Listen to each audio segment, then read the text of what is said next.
In lesson 64, and this is the 8th part, I just want to put in a nutshell going to the first tee.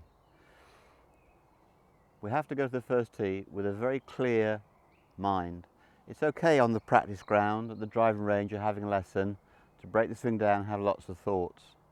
What I want to just reiterate, even looking at the things I've just given you in the last 7 sessions, when you go to the first tee, you've got to go there with your playing head on, not on with your swing or your mechanical head.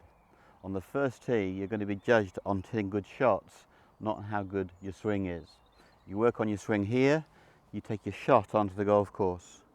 So can I just reiterate, with all the fine details, when you go to the golf course, you're going to choose the correct club for the job. You're going to go through a pre-shot routine with that club, and the DNA of your swing is in the club shape itself. So you're going to be close to the ball with a wedge, further away with the driver and so on. Your swing planes are going to change. Got 13 long clubs. So can I just recommend that every shot you hit, you try to hit 3 big red buttons.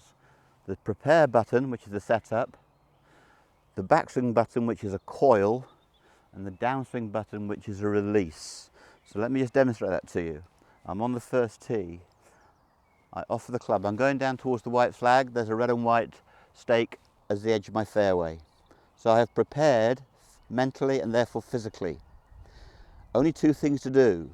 Create the power through the shoulder coil and release the shot that you intended. So, you've got 1.8 seconds to swing the club.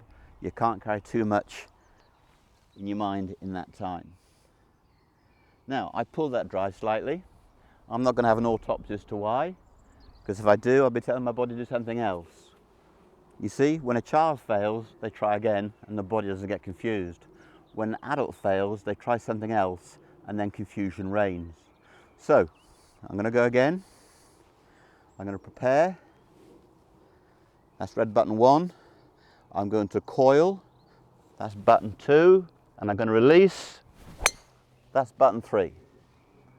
And you can see that I caught that one, bit of draw, landed in the fairway.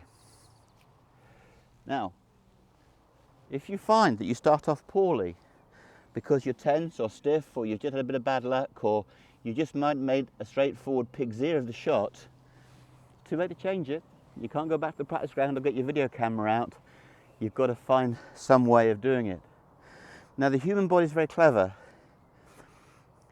It creates habits. So golfing faults are bad habits.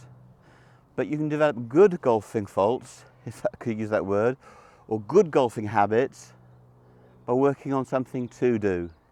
So even if your swing isn't quite as it should be on any given day, if you stick with it, your body will find a way of making it work.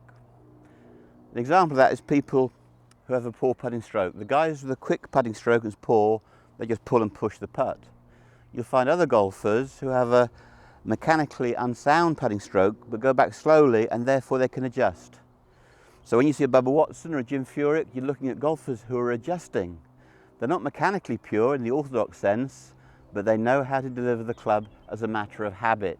They just happen to have a very unusual habit.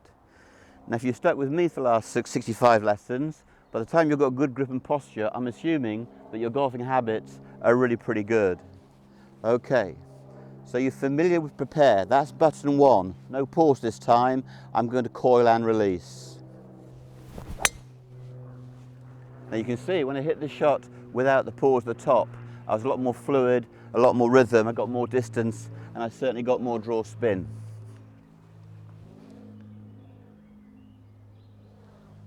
So this is what I'm taking to the first tee. I've been on the practice ground, I've warmed up.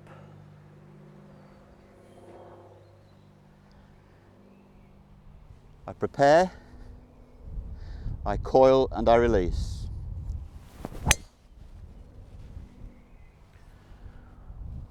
One of the things that happens to all of us, as I mentioned earlier, is we get first tee nerves and we get tense. And generally, if we get tight and tense, the club golfer slaps the ball to the right. Now the problem with that is they're not just in the rough on the right, they're a long way from the green. If they were able to go to the first tee and put a brave swing on their first tee shot and hit a stronger bad shot, invariably that shot will be on the left-hand side, but what's the difference? It's 40 yards nearer the green. So most of the shots we'll hit are less than perfect, but you can choose the nature of your imperfection. A weak bad shot is good to no one. A strong bad shot is nearer the green. So get every putt past the hole, every chip to the hole. If you're going to hit an iron, miss it left, you'll be pin high. And if you hit a strong drive, better be in the left rough at 260 than the right rough at 220, being cautious. I have learnt playing captain and pro matches at Woburn. I teach for 4 or 5 hours. I grab a Mars bar and dash the first tee. I'm not taking my own medicine. I should really find 15 minutes to warm up. However, warmed up or not, it's a choice on the first tee of the Duchess. I'm either going to have a weak, watery fade down the right by the bell and take double, or a strong shot down the left. I'll probably make bogey at worst. So, commit to every shot you hit.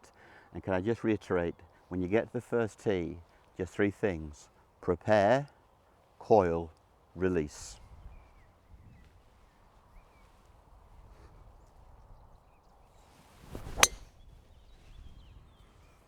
I did that straight off. Best shot of the session.